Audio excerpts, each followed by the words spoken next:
I want to see not only the number of formerly incarcerated uh, people on the voting rolls, right, Yes.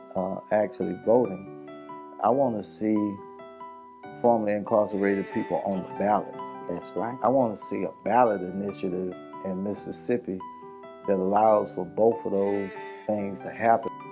Got my mind made up, only got the hustle, don't believe in love. Used to serve my mama, I ain't give a fuck. Slave to the bus, friends with the clubs, pocket full of dust. But the people that say I won't make it, get a good look at me now. Give me a mic and I'll turn up the crowd. Give me some work and I bet I go wild. Look at me now, I took an L, but look at me now. They thought I would fail, but look at me now. I couldn't make bail, but look at me now. Look at me now, look at me now. I thought it was over, but look at me now. Headed for hell, but look at me now. Look at me now, look at me now. Sometimes I think the devil's sitting on my shoulder. Jamie showed me love and I ain't even know her. Hope she knows she the one that gave me my closure. Hug your people, you never know when it's over. Hey, Brother Anthony Witherspoon, thank you for, just taking the time out with us to talk to us and, and tell us about the things that, what led you up to your career, what you like to do as hobby, what people would say about you. Okay.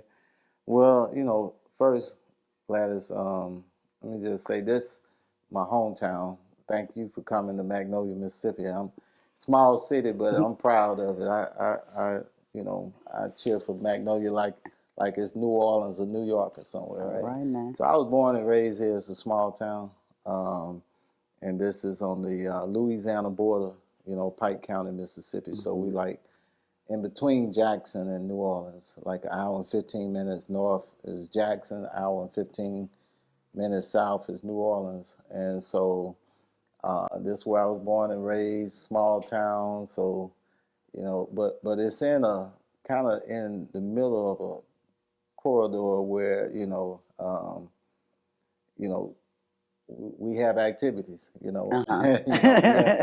we have hustlers, we have, especially when I was coming up in the era of the late 80s and early 90s, where crack epidemic was, explosive all throughout the black community, especially in the South.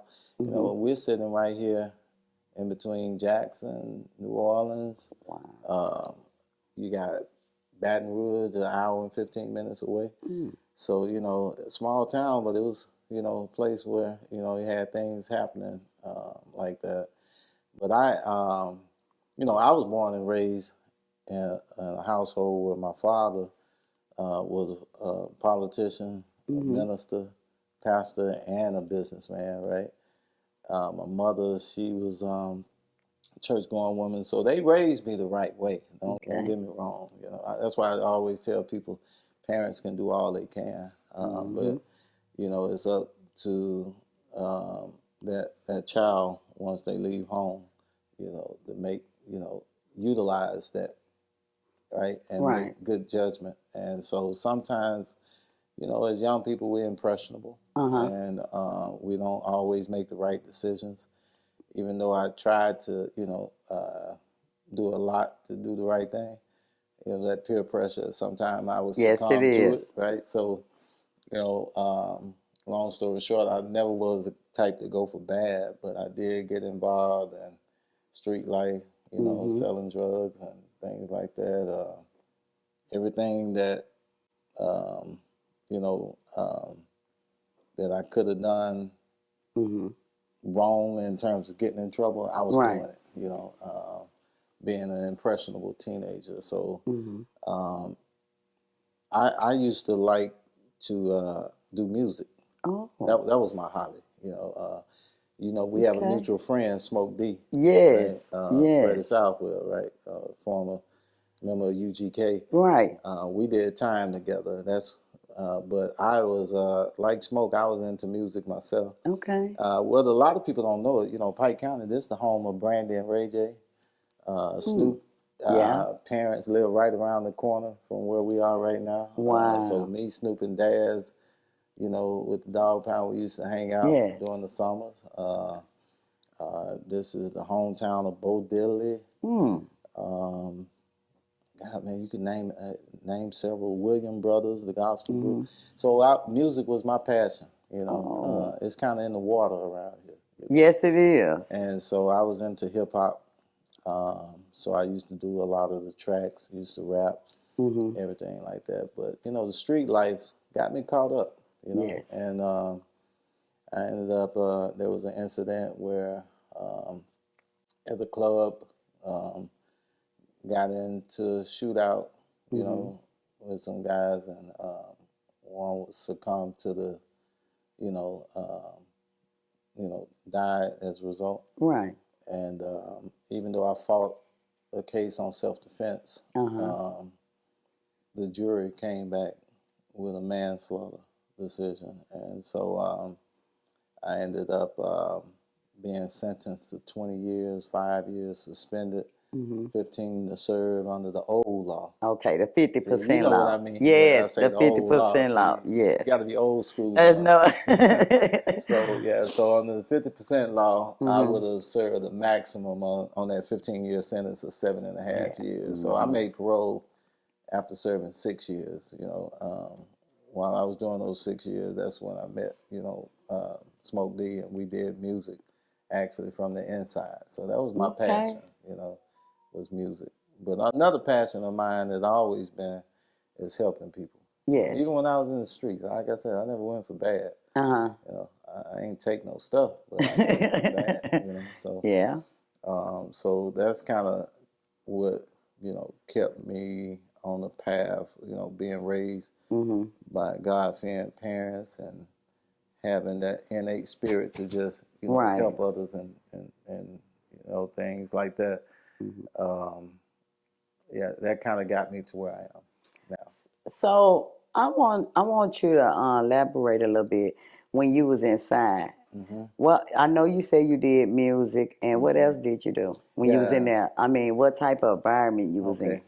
Thank you for asking, because I did miss that. I mentioned earlier that my father was a politician and businessman and pastor. My father was actually also one of my, greatest inspirations. I admired my father for what he was doing. My father became the first black elected official in Pike County, right, back in 1974.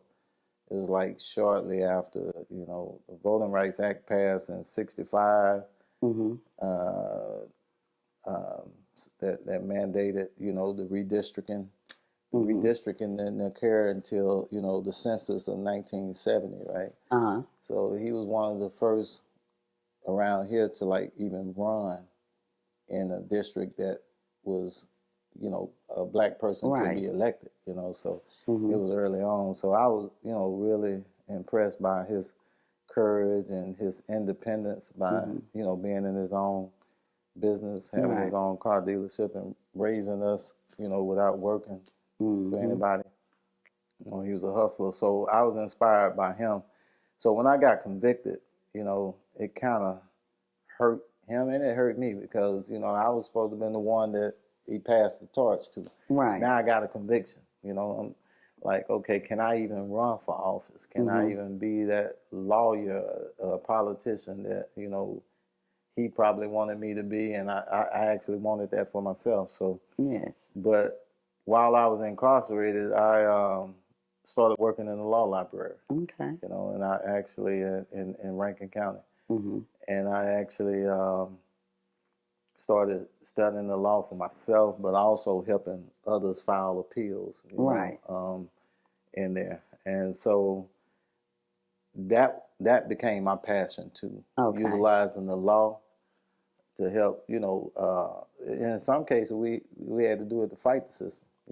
Writ writers, we come together and, file habeas corpus and stuff against the system and stuff to try to make them respect our human rights while we were inside. And then, like I say, helping others. And also, this is where I also found out the Mississippi Voter Disenfranchisement Act, which goes back to the 1890 Constitution, Article 12, Section 241, right, and the Mississippi Constitution.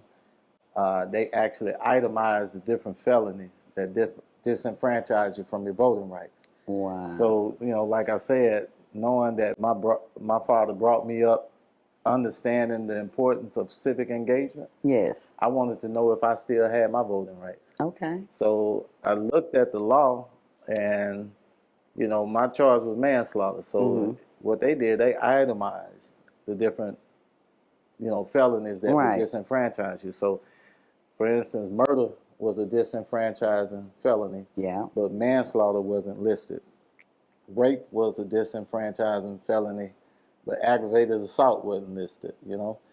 And back in 1890, there was actually no drug charges. Right. So when I looked at it, I was like, well, damn, most of us in here on manslaughter, aggravated assault, drug charges. I'm like, that's probably about 60% of us. Yeah, So that's I true. actually wrote the Attorney General at the time. The Attorney General was Mike Moore.